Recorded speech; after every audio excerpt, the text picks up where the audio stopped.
Do you suffer from gas? What's gas, you say? I'm talking about gear acquisition syndrome. Common symptoms include endless scrolling on Amazon, sweetwater.com, and countless trips to your local guitar center. If any of this sounds like you and you're considering selling your kidneys for that new Fender Strat, dial 1-800-I've-Gotta-Have-It today. All right.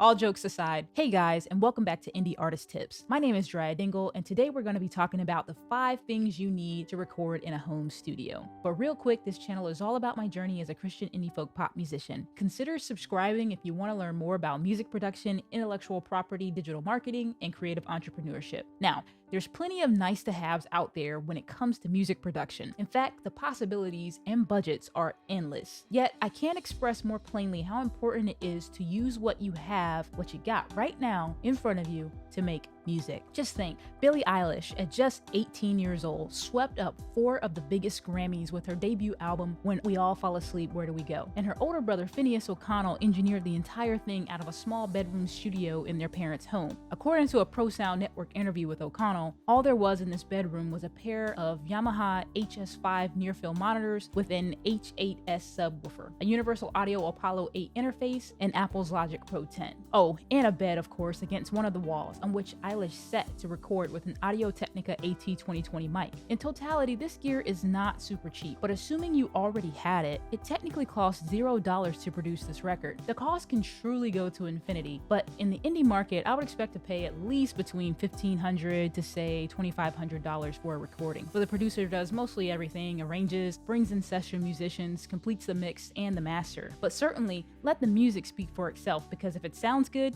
it is good, regardless of the cost. So gear is not everything, but it's something. So let's break it down. What do you need to record in a home studio? Here are my 5 things. Let's start with the brains of the operation. You need a computer for modern day music production. I'll leave the specs to mine over here, but I would say regardless of PC or Mac, you need at least 8 gigabytes of RAM, but preferably as much as you can afford for the best performance of your DAW and plugins. Those new M1 MacBook Pros come in super clutch these days for piling on a ton of workload inside of your DAW. And that brings me to my next point. You need a DAW or digital audio workstation to process all of your plugins and actually create your songs. I can do a deep dive into the program I use in another video, but I'll list a few popular DAWs here for your reference. Some are more suited for certain things than others. For instance, Ableton is great for live looping, playing with stems, and producing electronic music, while Pro Tools is still considered the industry standard of music production, whatever that means. Regardless, you're not married to any of these programs, and many times your audio interface may come with some starter software for you to check out, like this Presonus audio box. This was the second interface I ever owned. It came with Studio One, and I have not looked back since. All DAWs share a common thread, and I encourage you to learn multiple workflows and see which one you're most efficient in, have easy access to, and can get the job done. So that brings us to the audio interface itself. This is how you're going to convert analog to digital signals so that your computer can process them within your DAW of choice. Some higher end modules do the A to D and D to A conversion better than others without messing up your sound. My very first interface was less than $100 and was by a company called Steinberg, which also is the maker behind the Cube-based DAW, which many producers use. Today, my audio interface of choice is the Universal Audio Apollo 8, and it has 4 Unison-enabled mic preamps, letting me track through exacting mic preamp emulations from Neve, SSL, API, Manley, and Universal Audio, of course. UA interfaces are cool because they enable you to easily nail the tone of those sought-after tube and solid-state mic pre's, including their input impedance, gain stage sweet spots, and the component-level circuit behaviors of the original hardware. This one is not even the latest model, and it's still a little on the pricier side, but they do make smaller versions with many of the same features. If you're just starting out or you want a compact rig option, the Universal Audio Apollo Solo is a great option, and they've just introduced the Volt series of interfaces that come with a built-in 1176 compressor for less than $400. That's a bargain considering what one would have had to pay years prior for the same features. Now that brings us to the microphones. Personally, I recommend you use a large diaphragm condenser mic for your vocals, but if you could only have one mic, I recommend you go with a dynamic microphone like this Shure SM7B, aka the Thriller microphone. If you're not aware, MJ tracked Thriller on a version of this microphone, and that's good enough for me. You'll also find this dynamic mic dangling from broadcast booms in voiceover, ADR, radio, and podcast studios around the world. They are really great for handling loud sounds as well, and super versatile with their classical cardioid polar pattern, which provides excellent off-axis rejection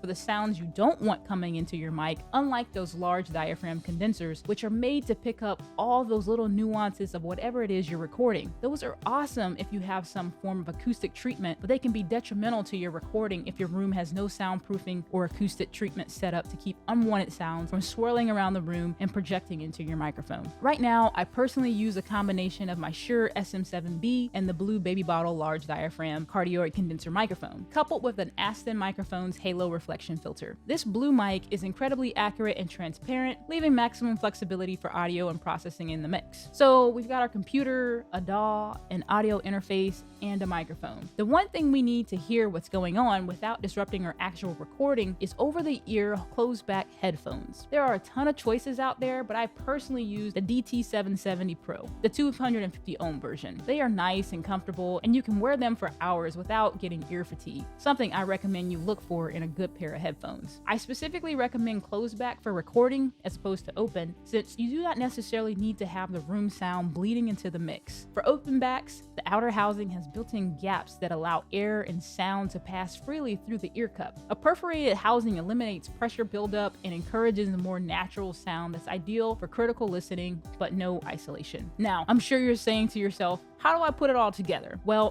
I made a few assumptions in my 5 must-haves for a home studio recording, but as a notable mention, we cannot forget the cables themselves. Depending on what you're recording, you're going to need a combination of extra long range or XLRs and 1/4-inch balanced and unbalanced cables to connect everything to your audio interface in order for the analog to digital conversion to happen. You then connect your interface to your computer and you're in business. So these are the things you need. There are a lot of items that we left off, like studio monitors, pop filters, vocal shields, MIDI keyboards, mic stands, iPad or wireless keyboards, studio desks, plugins and outboard gear, sound treatment, control surfaces, just to name a few. These are awesome to have in any studio space, but they are not absolutely necessary to get started today. For your reference, I'll leave a link to a freemium in the description below to capture everything you need to get started, as well as some cool additions you can purchase over time as your budget and skill warrant. My name is Geryah Dingle. Be sure to click the links in the description if you'd like to check out my latest music. Until next time, continue using your talents for good.